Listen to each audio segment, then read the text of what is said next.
और मैं गुजारिश करूंगा, आज हमारे बीच में एक ऐसी शख्सियत हमारे बीच में मौजूद हैं जिनकी उंगली को पकड़कर हम लोगों ने चलने की शुरुआत की थी, जिनको देखकर हमें बड़ा विजन मिला था, जिनको सुनकर विश्वास बनता था कि जिंदगी में कुछ बड़ा कर सकते हैं। ऐसी शख्सियत आज हमारे बीच में है और हम और आप बहुत सौभाग्यशाली हैं कि उनकी संगत में हम लोगों को रहने का मौका मिला। उनके विजन की वजह से बिहार के भीतर इतना बड़ा बिजनेस बन पाया, इतना बड़ा काम हो पाया। हम और आज आप लोग बहुत सौभाग्यशाली हैं कि जहां लोग सिर्फ उनको ऑडियो और वीडियो में देखते और सुनते हैं, आज वो साक्षात हमारे बीच में हैं। क्या आप उनसे मिलना चाहेंगे? क्या आप उन्हें सुनना चाहेंगे? तो आइए दोस्तों, जोश और जुनून के साथ, सीटियों के साथ, तालियों के साथ हम बुलाते हैं the great ideal, the legendary person, our great leader, our mentor, our coach, माननीय श्री सत्येंद्र प्रसाद sir. Can I be your superhero?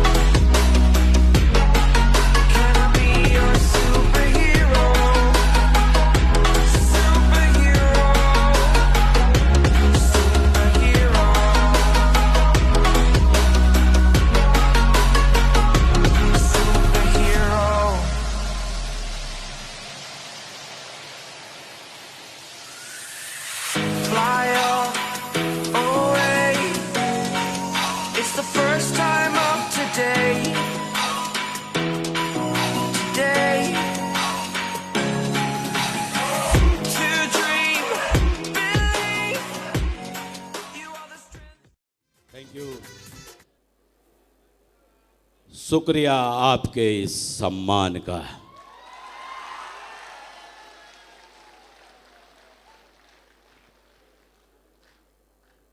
मैं अपना परिचय दे दूं, मेरा नाम सत्येंद्र प्रसाद है और पास के ही शहर मोकामा के पास औंटा ग्राम का रहने वाला हूं मैं।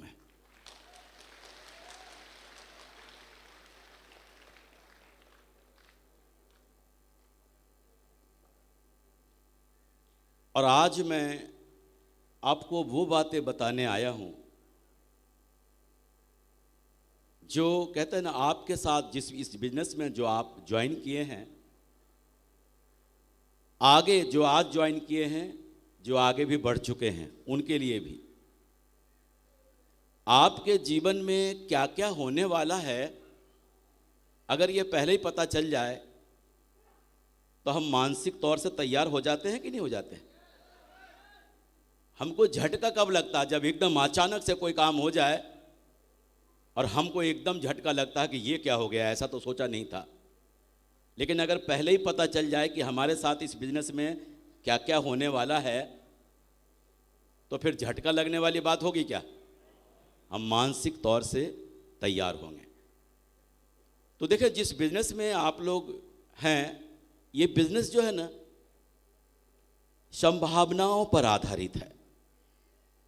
ये बिजनेस संभावनाओं पर आधारित है। अगर आप किसी को सेमिनार में आने के लिए इनवाइट करेंगे, अगर आपने 10 लोगों को इनवाइट किया तो हो सकता है उसमें से 5 लोग आपके सेमिनार में आ जाएं, 5 लोग नहीं आए। हो सकता है 10 के 10 इस सेमिनार में आ जाए, हो सकता है उसमें से एक भी नहीं आए। अगर 10 लोगों ने सेमिनार में आ गए तो हो सकता है 5 लोग साइन अप करें, 5 लोग नहीं करें। हो सकता है 5 के 5 साइन अप कर ले, 10 के 10 साइन अप कर ले। हो सकता है उसमें से एक भी साइन अप नहीं करे। अगर 10 लोगों ने साइन अप कर दिया है तो हो सकता है उसमें से 5 लोग ज्वाइन कर ले, 5 लोग नहीं करे। हो सकता है 10 के 10 ज्वाइन कर ले और हो सकता है उसमें से एक भी ज्वाइन नहीं करे। लेकिन अगर 10 लोगों ने आपके इस बिजनेस को ज्वाइन कर लिया है तो उसमें भी हो सकता है 5 लोग काम करें, 5 लोग नहीं काम करें। हो सकता है 10 के 10 काम कर ले, लेकिन हो सकता है उसमें से एक भी काम नहीं करे। लेकिन फिर भी एवरेज काम करता है। पैरेटो का नियम कहता है 80-20 का, कि दुनिया में कोई भी काम करते हैं तो आपको 20% सफलता तो जरूर मिलेगी, 20% सफलता आपको जरूर मिलेगी। लेकिन होता क्या है, जब हमारे 10 लोग इस बिजनेस में जुड़ के और वो काम नहीं करते हैं ना, तो हमको लगता है कि मेरा तो नसीब ही खराब है, मुश्किल है इस बिजनेस में लोग आएंगे, काम होगा। क्या पता, हो सकता है 11वां व्यक्ति आपका वो कंफर्म डायमंड हो सकता था, लेकिन उससे पहले हमने दम तोड़ दिया। ठीक उसी तरीके से आप सभी लोग सेफ सोप नामक जिस ट्रेन में बैठे हुए हैं ना, ये ट्रेन गरीबपुर से अमीरपुर तक जाती है।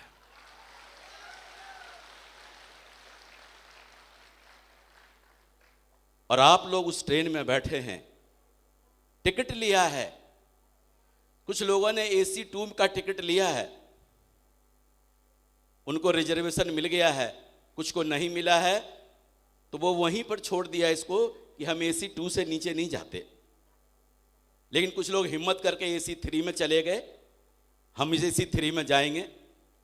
और कुछ लोग को जब AC 3 में नहीं मिला सीट, तो उन्होंने बोला हम अब नहीं जाएंगे, क्योंकि हम स्लीपर में नहीं जा सकते। लेकिन कुछ लोगों ने हिम्मत करके स्लीपर का टिकट ले लिया, और कुछ लोगों ने स्लीपर का टिकट जब नहीं मिला तो उन्होंने बोला क्या फर्क पड़ता है, कुछ तो छोड़ दिया वहीं पे। लेकिन कुछ लोगों ने जनरल क्लास में बैठकर जाने का फैसला किया।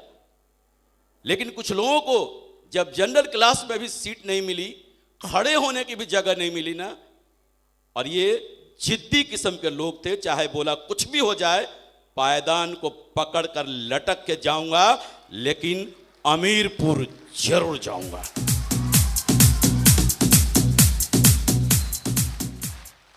और पायदान को पकड़कर लटकने में गर्मी का भी मौसम हो सकता है, ठंडी का भी मौसम हो सकता है, बरसात का भी मौसम हो सकता है।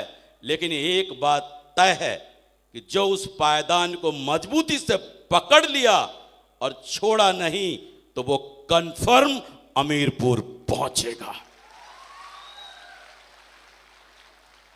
हमारा जो बिजनेस है ना, एकदम ट्रेन की माफिक, ट्रेन की तरह है।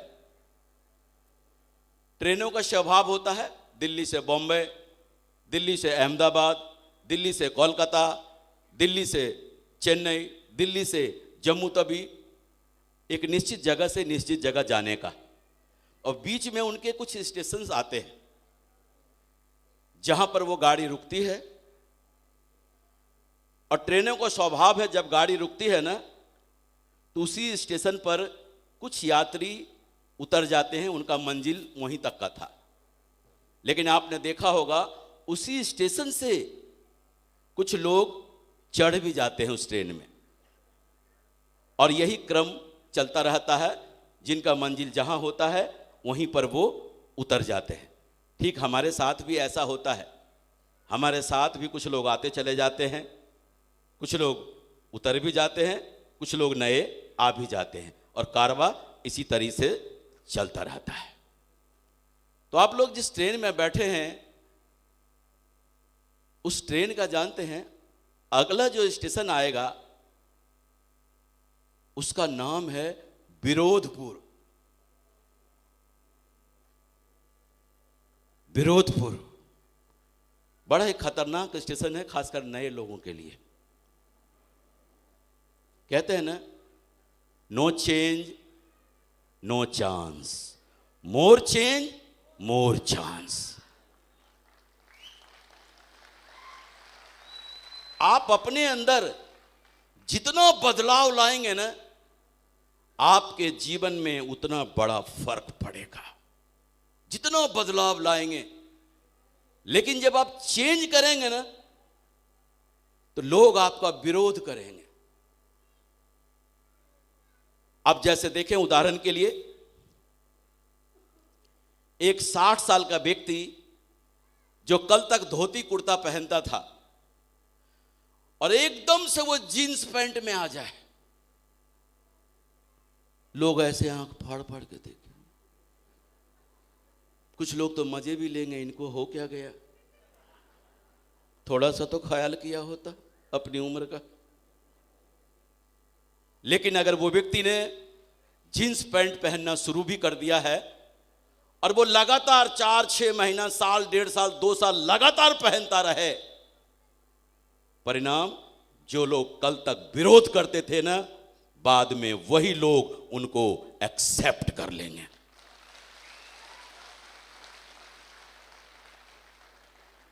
फर्क सिर्फ यही पड़ता है। हम भी अगर जिस चीज के लिए चले हैं, तो ये जो विरोध जो है ना, हर जगह होता है। जब राइट बंधु ने बोला था कि लोहा उड़ सकता है, लोहा उड़ सकता है, किसी को यकीन था क्या लोहा उड़ सकता है?